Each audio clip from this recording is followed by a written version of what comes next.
Which Arkham game had the best story? A lot of you that clicked the video are probably thinking, Arkham City's the best story, because the general consensus that a lot of people dick ride is that Asylum has the best atmosphere, Origins the best boss fights, Night best gameplay, and Arkham City has the best story. Does it really though? I mean, it might be. It could very well have the best story or not. You're gonna have to wait on that answer, but let's talk about it, because I do think each game has a pretty strong narrative. So let's just talk about each game's story. Not necessarily review it, but let's just talk about its highs, its lows, what worked, and so on. Keep in mind, we're not talking about gameplay or anything like that, just the story. Also, while I do talk about each story, I'm gonna try my best not to gush about them so I don't spoil what's the best one, I guess. Anyways, let's start with the game that started it all, Batman Arkham Asylum. Now, this story was really entertaining. There were no real stakes here compared to the other Arkham games, I guess, but that's okay because not everything needs to have something like that to be a good story. Arkham Asylum delivered on story pretty well. The introduction might have to be the most iconic one in the series. Batman driving Joker to the asylum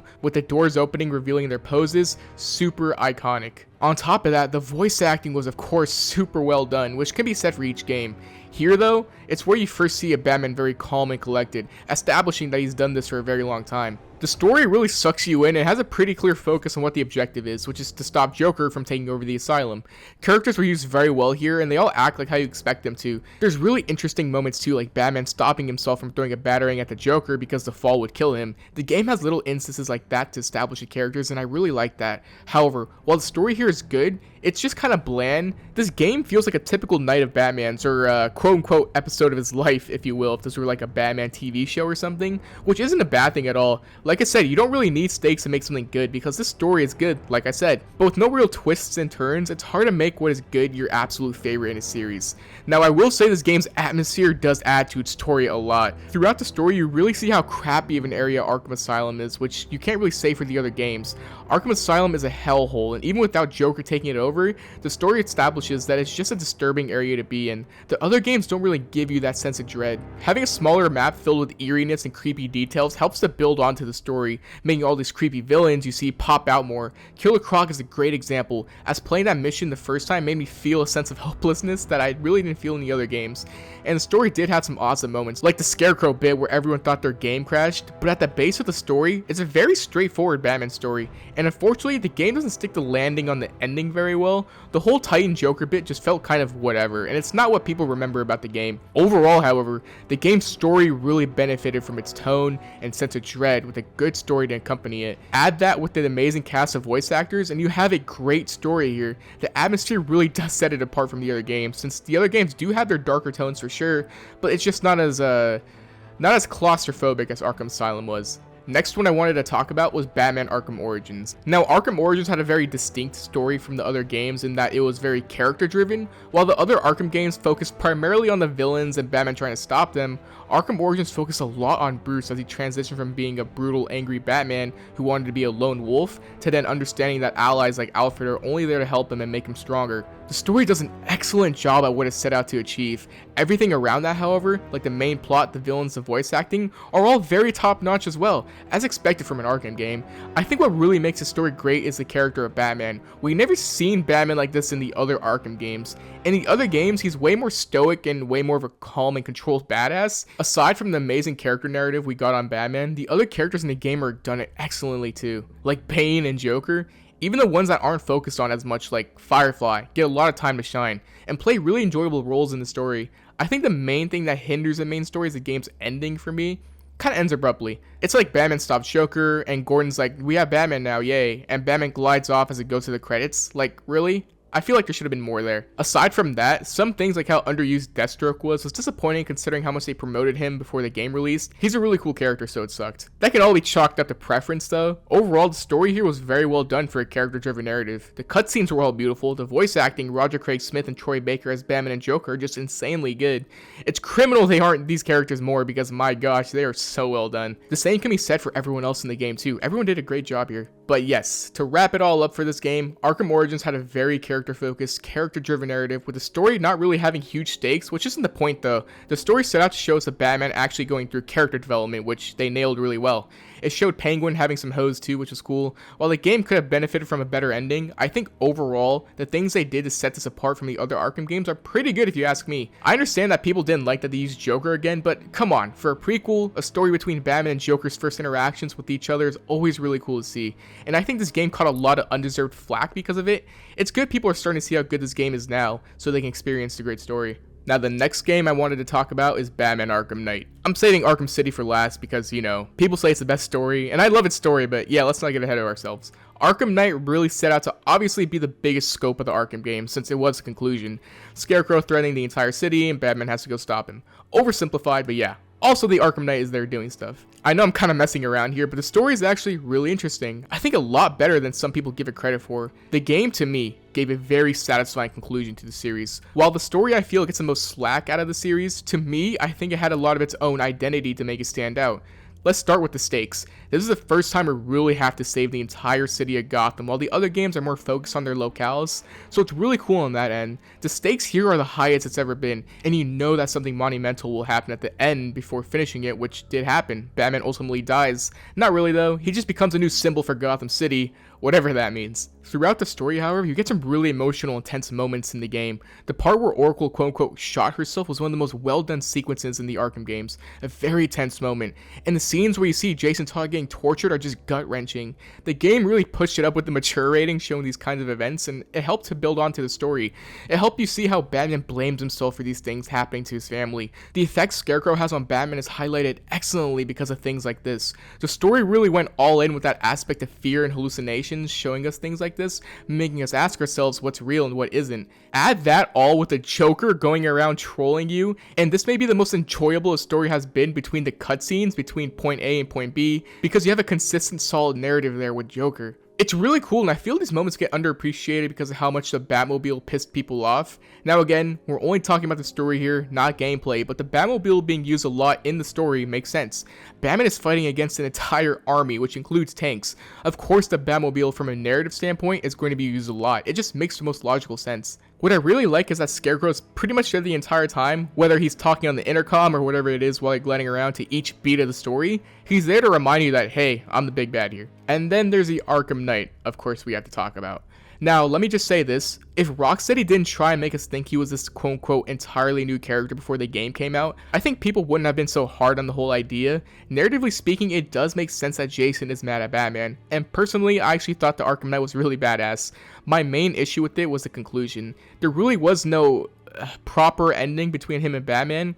Batman finds out it's Jason, they play tag for a bit, Batman then apologizes to Jason, and he vanishes, and then comes back to save Batman at the end of the game.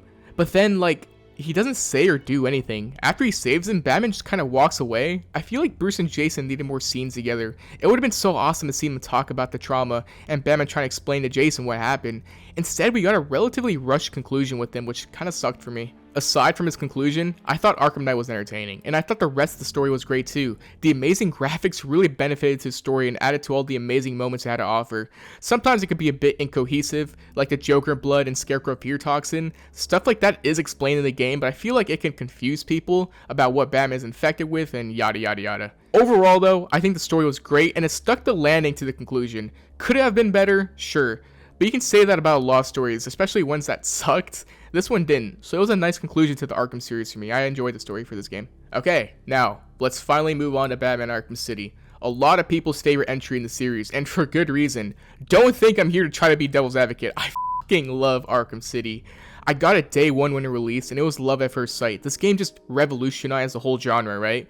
And aside from the nostalgia I had for the game, it's actually just a very well done game, but its story is something special. This game had so many plot twists, so many. It had so many things to balance, from what started as you trying to stop Hugo Strange, ended with so many deaths and a scope that was way bigger than anyone would have ever imagined. Let's talk about it. Hugo Strange is in charge of the super prison Arkham City and plans to initiate Protocol 10, which is a plan by Hugo Strange and Ra's al Ghul to kill everyone in Arkham City, along with anyone that can ever be considered a loose end. On top of that, you got a whole plot with Batman and Joker, where Joker's dying, he infects Batman with his blood, forcing Batman to find a cure for them. Now, with all that said, I think the story did an excellent job weaving these two plots in, because if they didn't, it could be kind of a short story, right? Batman just goes to Hugo Strange, stops him, and saves the day. And that's the thing. My whole issue here is that the Protocol 10 storyline takes a backseat for majority of the game. It's not even really a thing until the game's final act. You hear Hugo Strange throughout the story say Protocol 10 will commence in however many hours, and that's really it. The bulk of the story comes from Batman going on a wild goose chase to find the cure to save himself and Joker. That being said, it was very well done. Going through these different sections of Arkham City, seeing how they're divided and taken over by the criminals, like Penguin taking over the museum, was really interesting to see. The city and its dynamic changes throughout the game. And what I thought was cool is how you had to go find Ra's al Ghul to use his blood to create the cure, with Ra's al Ghul then playing a bigger role as it shows a twist where he's the real mastermind behind Arkham City. Those two plot lines kind of weaving together with him was pretty cool to see. I do wish we got to see more with Hugo Strange knowing Batman's identity. Aside from using it as leverage, it never really mattered in the end. Even though they promoted that when the game's trailers were just dropping. It's not even that big of a deal though. The game's first and second acts were entertaining and really well done. The game's final act though, oh my god, we have so much to talk about. Might be one of the best acts in a video game that I've personally ever played. The music swelling up as Alfred tells Batman that he has to stop Protocol 10 instead of saving the girl he loves from Joker.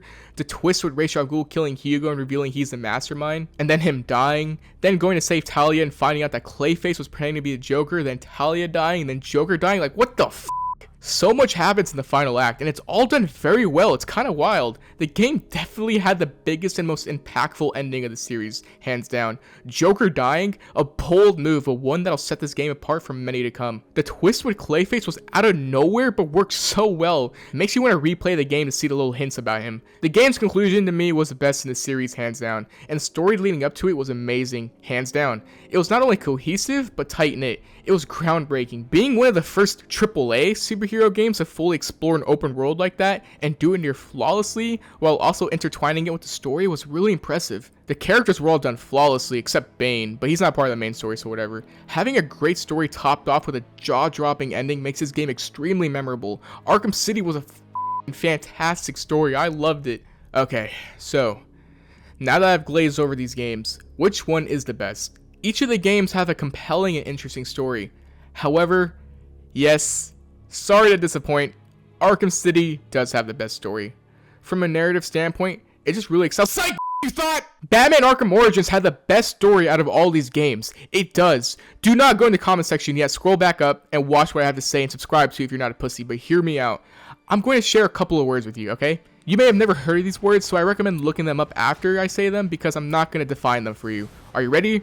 Here goes. Preference and opinion. My personal preference is character-driven narratives. Arkham Origins presents one of the best character-driven superhero stories that I have ever seen. It's fresh. A lot of superhero stories nowadays do only these two things: save the world or first get their abilities and learn how to use them. This game does neither. Instead, it focuses on Batman and shows him what actually matters and what he thinks does. This story is the only one where it really focuses on Batman and his development, and like I said, does it beautifully. The scene where Alfred almost dies to Alfred then giving him the famous ally speech and to Bruce putting the mask back on with all the bats flying around him. Again, we have lost Blackgate. Captain Gordon is calling on anyone for assistance. They need you. No. They need us. Come on! Come the f*** on! How can you not get goosebumps from that, dude? And it doesn't even stop there. I would argue some of the villains here are done better than Rocksteady's. Bane is perfect here and for sure better than Rocksteady's Bane. Bro, this is Bane. Smart, strong, scary, perfect rendition. Slade was done way better here than he was in Arkham Knight. Deadshot arguably as well. You see what I'm saying? Like, the characters were done so much justice and were interesting. And outside of Batman, the plot itself was really thought out for an early Batman. Having 8 assassins hired to kill him serves a good premise to introduce a lot of Batman's first interactions with these characters. The game just gives us so much character to these characters. I mentioned Bane, but I can't gush enough about how amazing Bane was done here. This is the perfect version of Bane. The bar has been set with this guy in this game. Troy Baker. Troy Baker might be my second favorite Joker voice actor of all time. He nailed that character perfectly. Roger Craig Smith did so good as Batman, my gosh. The music in this game was so good and works so well with its narrative, but the big selling point for me is the character growth we see of Batman and Joker. Joker goes from wanting Batman dead to then loving the cat and mouse game they have. The story is very easy to follow too. A toddler can understand it, which is a good thing because it allows you to focus on everything else, I guess. I don't know. The story is superb. The characters are superb. The character growth of Batman is what sold me. It was a very cohesive story and I loved it to death. The stakes here were more about Batman and finding his true role as a vigilante before losing everything that mattered to him like Alfred. I love this game. But obviously, I'm not the Arkham judge. Everyone has their own opinion. Let me know what your favorite story is. Even if Origins wasn't your favorite, you can't deny that it was very, very well written. And I'm glad people are starting to see it more nowadays. Let me know if you agree or disagree. Subscribe, like, comment if you want, I guess. And I'll see you guys on the next video. Stay safe and peace.